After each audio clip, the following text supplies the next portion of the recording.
Comment exécuter un planning de révision sur mesure pour son DCG? C'est la question à laquelle je vais répondre dans cette vidéo. Si tu ne me connais pas et que tu arrives pour la première fois ici, on parle de comptabilité et gestion pour devenir inarrêtable sur le marché de l'emploi. Depuis 2020, on a accompagné avec la plateforme en ligne Les Geeks des Chiffres plus de 7000 étudiants à préparer le DCG et DSCG à distance avec des taux de réussite 2 fois supérieurs aux moyennes nationales. Donc, prends bien des notes parce que dans cette vidéo, je vais te donner la méthode utilisée par les plus grandes boîtes au monde, Google, LinkedIn, Spotify pour ne citer que ça, pour t'aider à concevoir un planning de révision qui va t'assurer la réussite au DCG dès la prochaine session. Sur ce, prends place et c'est parti!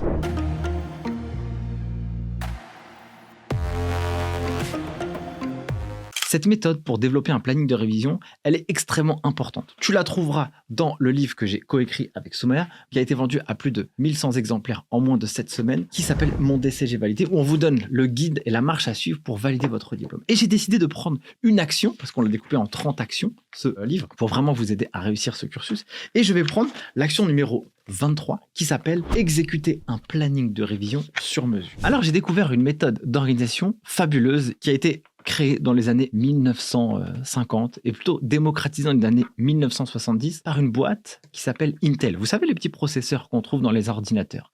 Cette méthode d'organisation est d'objectif à révolutionner bon nombre d'entreprises qui sont connues à l'échelle internationale. Alors avant de commencer, pour faire un planning de révision, voilà ce qu'il faut avoir en tête. Plusieurs étapes que je vais vous lister au fur et à mesure. Le plan, c'est la clé. On ne peut pas savoir comment on arrive à destination si on ne connaît pas la carte et le chemin pour y arriver. C'est très important. S'organiser, c'est perdre du temps pour en gagner. Et je sais que parfois, c'est un peu difficile de se poser et de se dire « Ah bah tiens, qu'est-ce que je vais faire ici ou là et nanani ?» parce que ça peut être compliqué de pouvoir tout planifier. Je ne dis pas qu'il faut tout planifier, je dis qu'il faut avoir une certaine structure. Car le DCG, c'est un diplôme qui est très long, il y a énormément de choses à connaître et il faut allier plusieurs éléments dans l'apprentissage, apprendre les cours, les pratiquer, apprendre les cours, les réviser, faire des exercices, et tout ça dans un temps qui peut être plus ou moins long en fonction du moment où on a décidé de pouvoir réviser. Quand on révise un mois avant les examens sans jamais avoir rien travaillé tout au long de l'année, ça va être difficile. Ce n'est pas impossible, parce que le bachotage, ça existe et des fois ça peut marcher, mais c'est pas la méthode qu'il faut utiliser, il faut s'y prendre suffisamment longtemps à l'avance. Alors avant de commencer un planning de révision, il faut avoir en tête qu'il faut un plan et il faut une première chose qu'on appelle la phase d'audit. Faire un planning, il faut qu'il soit sur mesure et adapté à votre objectif et votre vie personnelle. La phase d'audit, elle est extrêmement importante parce qu'elle va permettre de comprendre dans quel environnement vous êtes et en fonction de cet environnement, de savoir combien de temps vous pouvez allouer à la préparation de vos UE ou de votre UE ou de votre diplôme. Avant de démarrer, je vais vous donner une citation qui a été donnée par Anne Gagné, qui était la présidente et membre du jury national du DCG, qui dit la chose suivante. Le DCG est un diplôme particulier dans l'univers universitaire, puisqu'il n'y a pas de parcours de formation unique. Oui, vous allez voir. Les candidats sont très variés, ils ont des profils très différents selon qu'ils soient en formation initiale scolaire ou universitaire, en alternance, en formation continue ou en reconversion professionnelle, ou alors qu'ils soient collaborateurs en cabinet d'expertise comptable ou au sein d'autres organisations telles que des entreprises, des associations ou des administrations. Donc un étudiant qui est scolarisé à l'école ou qui le fait lui-même en candidat libre, qu'il est en alternance, on n'a pas le même rythme de travail et d'apprentissage. On ne peut pas caler ou calquer le planning de révision de quelqu'un sur soi-même. Ça peut ne pas marcher. Alors, voilà ce qu'il va falloir pouvoir définir dans une première approche. Une semaine, il y a 24 heures par jour et 7 jours. Donc ça, c'est le temps de disponible qui est le même pour tout le monde. 168 heures par semaine. Dans ces 168 heures, il va falloir retrancher quelques petits éléments. Une des choses sur lesquelles il ne faut pas tergiverser, c'est le sommeil. Vous devez prendre le sommeil dont vous avez besoin. On vous parle du modèle SSN dans Mon DCG validé, dans l'action numéro 7, où le sommeil joue un rôle prépondérant dans la capacité d'apprentissage, de mémorisation, de concentration, de rétention des informations. C'est très important de pouvoir dormir correctement. Donc s'il y a une des choses sur lesquelles vous ne devez pas mettre ça de côté, c'est le sommeil. Donc vous allez retrancher votre sommeil. Ensuite, vous allez retrancher le temps que vous mettez par repas. Pour faire cet audit et cette phase d'audit, d'analyse, il faut que vous puissiez un peu regarder quel est le rythme de vos journées et de vos semaines. C'est un travail un peu chiant à faire, mais c'est très important. Ensuite, il va falloir pouvoir distinguer en fonction que vous soyez en formation initiale, candidat libre, en alternance ou vous êtes salarié à temps complet ou à temps partiel, retrancher le nombre de cours ou le temps que vous êtes en classe. Ça, c'est important. Donc, si vous êtes au travail, vous retranchez le temps de travail. Vous allez retrancher aussi le temps du transport et vous allez avoir un temps disponible. En fonction de si vous êtes en initial, en alternance, en candidat libre ou à temps plein, vous allez avoir un temps disponible. En moyenne, c'est entre 44 et 46 heures par semaine. Et entre ces 44 et 46 heures par semaine, qu'est-ce que vous allez faire ? Vous allez devoir utiliser ce temps pour à la fois vos loisirs et à la fois vos révisions du DCG ou d'autres petites choses, les courses, le trajet, etc. À ce moment-là, une fois que vous avez fait votre phase d'audit, et il faut être honnête, il faut que le temps que vous allez vous allouer, est-ce que c'est 10 heures par semaine, 15 heures par semaine, 20 heures par semaine, 5 heures par semaine, il faut que vous puissiez être honnête avec ce temps-là. Ce temps-là, c'est le temps uniquement dédié que vous devrez utiliser pour réviser votre DCG. Naturellement, un étudiant en formation initiale qui passe 35 heures par exemple à l'école à étudier le DCG, pratiquer et être en cours, il n'aura pas le même temps de révision et heureusement, et c'est exactement ce que je vous invite à faire. Si vous allez à l'école, apprenez. Écoutez en cours, soyez actif et moteur lorsque le prof vous donne les informations. Parce que si vous n'écoutez pas à l'école, vous rigolez avec les copains et les copines, et qu'après il faut travailler ça le soir, naturellement vous n'allez pas réussir votre DCG, ou alors votre année va être horrible, parce que vous serez en train de travailler tout le temps. Vous penserez et vivrez DCG en journée et le soir parce que vous n'aurez pas écouté. Si vous êtes à l'école, écoutez. Comme ça le soir, vous n'avez quasiment rien à faire. Juste à réviser, relire. C'est très facile de faire ce travail-là, c'est vraiment la stratégie des petits pas et c'est exactement ce qu'on vous conseille. Maintenant, passons à la partie objectif. Vous avez votre temps disponible. Maintenant, vous allez devoir vous fixer un grand objectif. Et c'est là où je vais introduire cette méthode de fixation des objectifs qui est très puissante, qu'on appelle la méthode des OKR.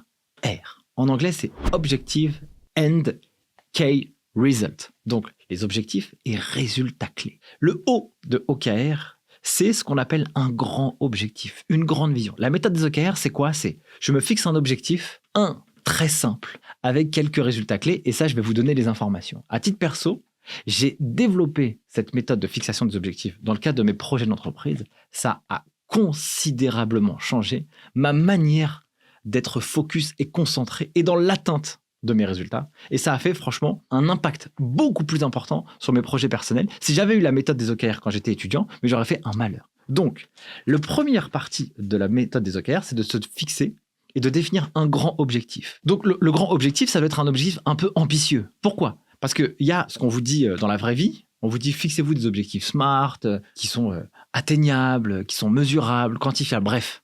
Et puis, il y a la méthode des OKR. Les objectifs SMART, c'est vous dites, tout doux, je vais y arriver, je me fixe ce que je pense être possible pour moi. Et puis, il y a la méthode des OKR, il faut viser grand, quoi.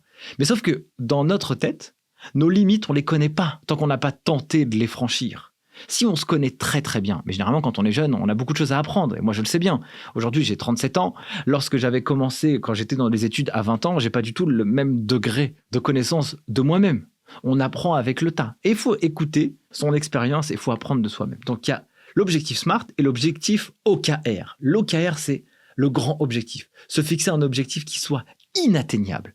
Parce que si on se fixe l'objectif ici, comparativement à ici, peut-être qu'on va se dire « Ah bah tiens, je vais donner tout. » Et alors peut-être que je ne l'atteindrai pas, mais je serai juste en dessous. Sauf que j'aurais fait quelque chose de beaucoup plus exceptionnel que ce que j'aurais pu croire si je m'étais fixé un objectif avec mes propres croyances.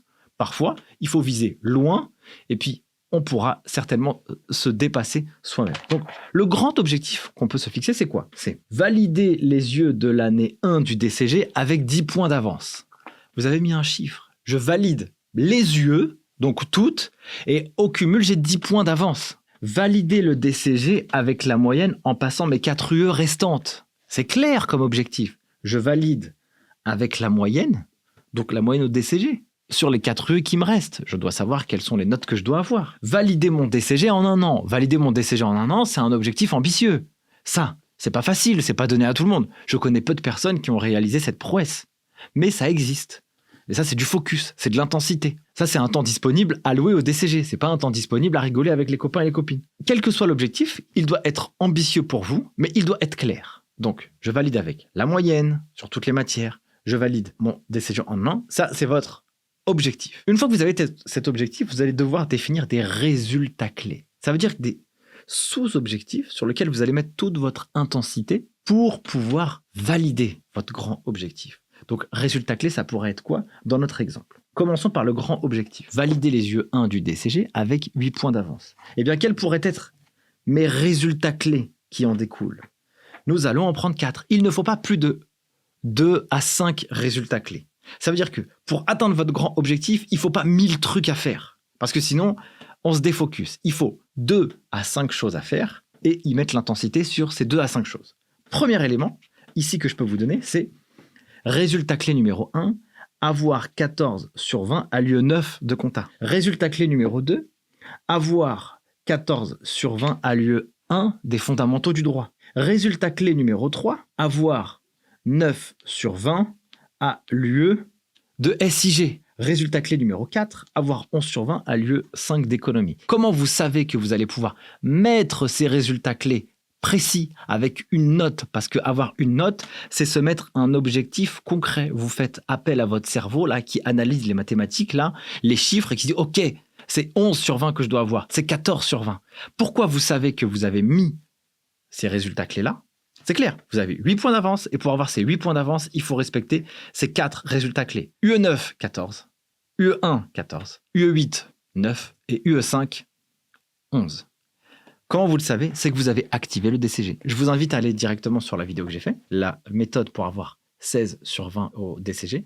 L'activation du DCG est quelque chose de très important. On vous en parle dans le livre Mon DCG validé, qui est l'action numéro 2. L'activation du DCG, ça permet de savoir à quelle sauce on va être mangé. Donc, en fonction de la sauce à laquelle on va être mangé, je peux me fixer un objectif d'atteinte de notes. Voici les fondamentaux par lesquels il faut passer. Une fois que vous avez fait ça, il va falloir créer le plan de révision sur mesure, qu'il va être flexible et adapté à votre propre vie. Vous avez le temps disponible. Maintenant, vous avez vos objectifs qui sont clairs. Maintenant, qu'est-ce que je vais faire pour atteindre cet objectif? Quels sont les travaux que je dois réaliser? Je vous recommande de pouvoir créer une fiche projet par UE en fonction du temps disponible. Imaginez-vous que sur 16 semaines, vous avez 250 heures de disponible pour atteindre votre objectif, votre haut et les résultats clés qui en découlent. Donc là, ça fait par exemple pour celui-ci, 250. Sur 16 semaines, on peut dire que vous avez 80 heures pour l'UE9, vous avez 80 heures pour l'UE1, 40 heures pour l'UE8, 50 heures pour l'UE5. Vous allez ouvrir un fichier Excel ou un Google Sheet. Et sur ce fichier Excel ou Google Sheet, vous allez créer une fiche projet par matière. Et cette fiche projet par matière, elle va comporter 7 colonnes que je vais vous distinguer tout de suite, que vous allez voir à l'écran. La première, sur ces 7 colonnes, vous allez indiquer quels sont les cours et les chapitres que vous allez travailler. Cours et chapitres. Donc, c'est dans la même chose. Vous allez indiquer la partie apprentissage. Donc, en fait, ce sont des cases vides. Alors, cours, chapitre, ça va être, par exemple, pour l'UE9, les acomptes, la TVA, l'amortissement dégressif, l'amortissement linéaire, peu importe. Donc, vous allez écrire tout ça. Vous allez déjà l'écrire parce que vous aurez activé. Donc, créez votre fiche projet avec tout ce que vous devez apprendre. Ensuite, vous allez écrire apprentissage. Donc, ça, c'est la deuxième colonne. Ensuite, vous allez écrire fiche de révision, mind map, flashcard. Pourquoi? Parce que quelque chose qui est très important, lorsque vous souhaitez apprendre de manière positive et activer tous les canaux de l'apprentissage, l'ouïe, l'œil, la bouche, la main, vous apprenez, faites une fiche de révision, faites un mind map, faites une flashcard, par exemple. Ça peut être utile pour réviser par la suite.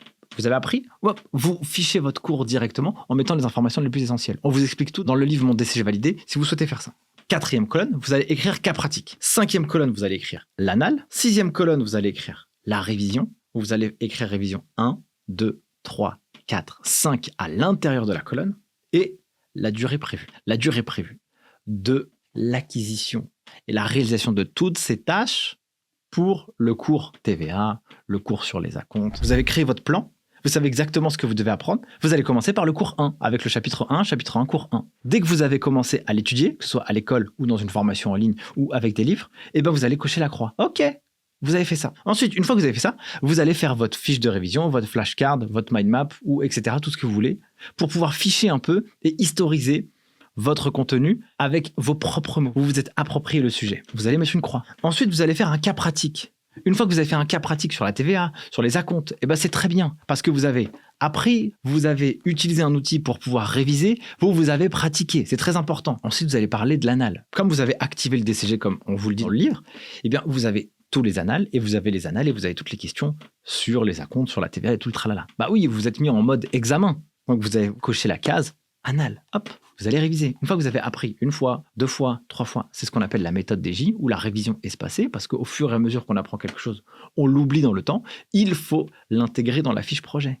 Est-ce que je suis à ma première révision, deuxième révision, troisième révision, quatrième, cinquième révision? Et ça marche très bien parce qu'il y a cette fameuse courbe de l'oubli que si on n'apprend pas quelque chose et on ne le révise pas, eh bien, ça s'en va. Par contre, si on révise tout le temps, on oublie, hop, on révise, ça revient. On oublie, on révise, hop, ça revient. On oublie, on révise, hop, ça revient. Très important de pouvoir faire ce travail. Et il faut se caler sur toutes ces actions, apprentissage, fiche de révision, cas pratique, annales, révision. Il faut que ça puisse cadrer dans le temps prévu que vous êtes donné. N'oublions pas que pour l'UE9, vous avez 80 heures de cours. 80 heures de temps disponible pour la réviser. Il faut que chaque chose que vous avez mis dans votre fiche projet et le temps alloué, vous puissiez le respecter. Et pourquoi je vous dis que c'est important de faire de l'apprentissage, des flashcards, des fiches de révision, des cas pratiques, des annales? Il faut varier l'apprentissage. Parce que si vous rentrez dans une monotonie, que vous dites « je vais tout apprendre d'un seul coup », ensuite je ferai que des cas pratiques, ensuite je ferai ceci, ça peut être possible. Vous seul, vous vous connaissez. Vous savez ce qui marche le mieux sur vous. Mais hacker un peu son apprentissage, varier les styles, se fixer des défis, avoir un temps défini pour réaliser chaque action, ça vous met en ébullition. Et donc, quand vous êtes dans vos révisions, il faut bannir toute distraction qui va venir vous plomber vos révisions, naturellement. 1 heure de temps sur le chapitre 1, c'est 1 heure de temps sur le chapitre 1 en faisant toutes les actions que je vous ai dites. Si vous faites cette fiche projet, que vous suivez au fur et à mesure, vous allez voir votre avancement sur les révisions et vous allez voir si vous cadrez ou pas. Si vous voyez que vous n'êtes pas sur le bon état d'avancement par rapport à ce que vous avez prévu, c'est que votre objectif n'était pas adapté. Soit il était trop ambitieux et vous voyez que c'est chaud, c'est la galère, etc. Ou soit il n'était pas assez ambitieux et donc pour vous, c'est facile de le faire. Quel que soit le sujet, vous pouvez réajuster votre objectif si ça vous stresse. Le but de se fixer des objectifs avec la méthode des OKR, c'est quoi? C'est que ça vous happe, que ça vous motive, que ça vous tire vers le haut. Et pas l'inverse, ça ne doit pas vous stresser. Et pour moi, ce travail-là, c'est très important. Comme ça permet de cadrer et de suivre au fur et à mesure. Si vous pensez que cette fiche projet est trop compliquée pour vous et vous pouvez la simplifier, vous pouvez le faire. Et si au contraire, vous ne la trouvez pas suffisamment détaillée, eh bien vous pouvez encore le détailler encore plus. Le but, c'est pas de perdre du temps à planifier et faire que ça. Non, à un moment donné, il faut travailler. Si on avait une seule chose à faire dans la journée, qu'est-ce qu'il faudrait faire pour valider et atteindre mon résultat clé? Pour avoir 14 sur 20 au DCG. C'est pas faire un plan pendant 10 ans. C'est faire un plan, ok, on le fait au début, et puis après on exécute, parce que l'exécution, il n'y a que ça qui va vous apporter des résultats. Dans le livre Mon DCG validé, on vous donne un exemple d'agenda, mais au risque de vous décevoir, un agenda parfait n'existe pas. L'idée, c'est de pouvoir tendre à quelque chose qui soit le plus adapté pour vous. Alors, je m'explique. D'abord, vous allez utiliser un agenda papier ou électronique. Allez vers là où il y a plus de simplicité pour vous. Perso, j'aime pas l'agenda papier, j'aime bien l'agenda électronique. Mais d'autres personnes peuvent utiliser l'agenda papier. Deuxièmement, planifiez toujours dans votre travail vos séances de détente et de loisirs. C'est contre-intuitif de penser comme ça parce qu'on dit après l'effort, le réconfort. Oui, mais le repos est aussi utile et aussi nécessaire que le travail. Pour se développer en sport et en musculation, on fait du sport, on dort correctement et on mange correctement. Si vous avez la fusion des trois, c'est parfait. Donc pour le travail intellectuel et cérébral, c'est la même chose. Si vous cramez comme un malade, il faut avoir des soupapes pour pouvoir se faire du bien de temps en temps. Et si vous êtes sur une session de révision, que vous n'arrivez pas et que ça bloque, arrêtez, vous perdez tout votre temps. Restez sur la chaise à travailler, cela ne vous donne que bonne conscience, mais ça ne vous donne pas les compétences. Donc autant aller au cinéma, faire du sport, se détendre, aller s'amuser, quand vous voyez que vous n'arrivez pas, que vous forcez et que ça ne rentre pas. Souvent, et ça je suis sûr que vous l'avez déjà expérimenté, lorsque vous êtes dit « j'arrête », vous reprenez un autre jour et boum, en 5 minutes, c'est réglé. Alors que ça fait 2 heures que vous y êtes. Donc ça, c'est important. Planifiez le repos. Ensuite, identifiez les moments de la journée où vous avez le plus d'énergie. Ça, c'est très important. Parce que si vous avez fait une journée de travail, que vous êtes rincé, par exemple, vous avez des enfants, vous êtes une maman, mère de famille, à la fin, il faut aller chercher les enfants à l'école, s'occuper du bain, de la douche, du repas, etc. Et là, vous arrivez, vous êtes éclaté, rincé. C'est peut-être pas le bon moment. Ou alors au contraire, c'est une fois que vous avez fait tout ça, vous êtes à l'aise, serein, vous dites, OK, là, je peux commencer à travailler. Recherchez dans la journée quels sont les moments qui sont le plus optimum pour réviser. Moi, perso, le matin, c'est très très bien. Là, tout est focus. J'y vais, je déroule. C'est la première chose que je fais et je commence par ce qui est le plus difficile. D'où l'un des points suivants que je vais vous donner. Surtout, bloquez vos sessions de travail dans votre agenda et ça, c'est votre rendez-vous. Qu'il soit digital ou sous format papier, bloquez vos sessions de travail pour que vous puissiez créer une routine. Travailler peu, mais tout le temps. Travailler peu, mais tout le temps. Travailler peu, mais tout le temps. C'est très important de faire ça. Vous bloquez ça et comme ça, c'est réglé. Lundi, mardi, jeudi, vendredi, dimanche, c'est ça, c'est dans l'agenda, point à la ligne, il peut se passer tout ce qu'il y a à côté. Il n'y a pas de bonne raison pour faire quelque chose d'autre que ça à ces moments que vous êtes mis dans l'agenda. C'est votre rendez-vous avec vous-même, votre rendez-vous avec votre cursus et votre diplôme. Commencez naturellement chaque session de travail. Donc si c'est le lundi matin ou le lundi soir à 19h, commencez chaque session de travail par la chose la plus importante. La chose la plus importante, c'est pas de dire à son copain ou à sa copine « Hey Coco, je commence à travailler ». Non, 19h, ça démarre. C'est quoi le plus important pour avoir 14 sur 20 à notre résultat clé, à notre comptabilité, à notre fondamentaux du droit, à notre économie, à notre SIG. C'est quoi la chose la plus importante que vous devez faire? C'est par ça qu'il faut commencer. Et dernier point, planifiez toujours dans votre travail des séances de révision sur ce que vous avez fait par le passé. C'est très important. Parce que la révision espacée, c'est ça qui va vous permettre de... Ce que vous apprenez au mois d'octobre, vous le retenez encore au mois de mai. Parce que si vous ne faites pas ce travail en révision espacée, vous allez tout oublier, donc c'est du temps de perdu. Donc, dans vos sessions de travail, vous planifiez le boulot pur et dur, là, le gros, là, le nerf de la guerre, et des sessions de révision pour s'assurer que les choses sont à l'intérieur de votre tête. Et à l'époque, nous étions partis à la sortie des examens du DCG à Villepinte sur la session de 2023, rencontrer les étudiants et on leur a posé une question. Si tu avais un conseil à donner à d'autres étudiants du DCG qui voudraient le passer, qu'est-ce que tu ferais? Eh bien, souvent, qu'est-ce qu'on dit? Travaillez toute l'année. Ne faites pas comme moi à la dernière minute. Parce qu'à la dernière minute, on va à l'examen, on est stressé et on n'a pas les résultats attendus. Donc, je répète, pour reformuler, pour synthétiser cette vidéo, voici la méthode des OKR, Objective and Key Result, objectif et résultat clé.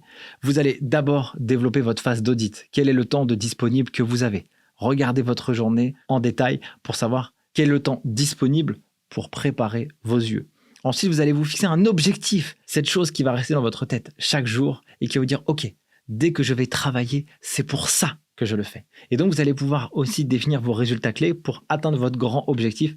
Quelles sont les 4 actions que vous allez devoir faire pour pouvoir valider ça? Et ensuite, vous allez concevoir votre planning de révision sur mesure. N'oubliez pas la détente. Faites votre fiche projet, c'est très important. Comme ça, vous voyez l'état d'avancement. Ça vous rassure ou pas.